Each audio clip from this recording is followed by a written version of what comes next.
yiswe amanajya zacane.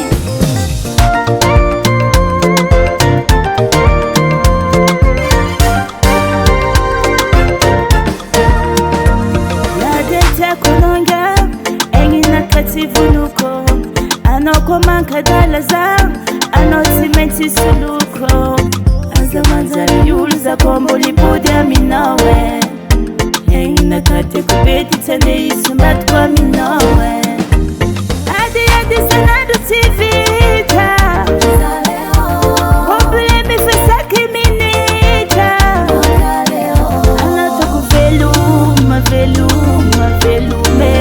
bayibahino veluma veluma antani yafakoza mitete azafadamino azami keki keki antani yafakoza mitete azafadamino azami keki keki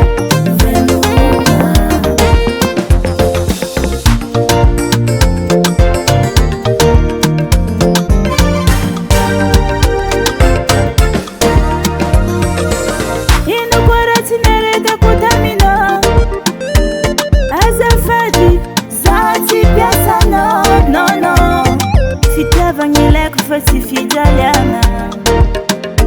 wavaravara ngazafanye fundi kamyana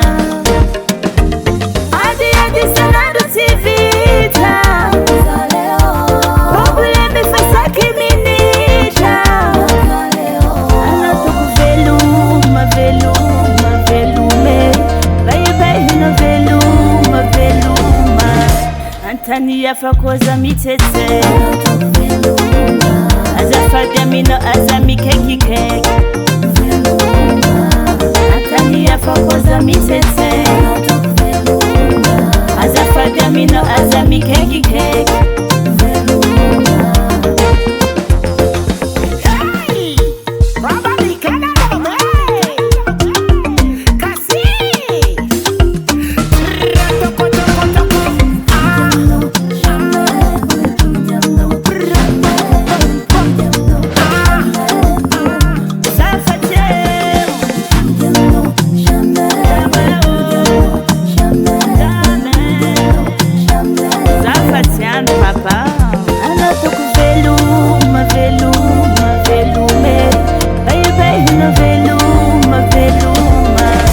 antani yafakoza mitete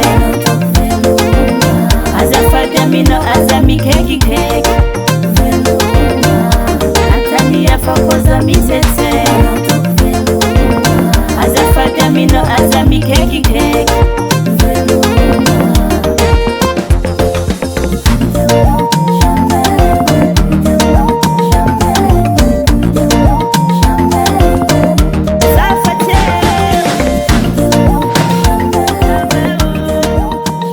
Daily Sound Proda.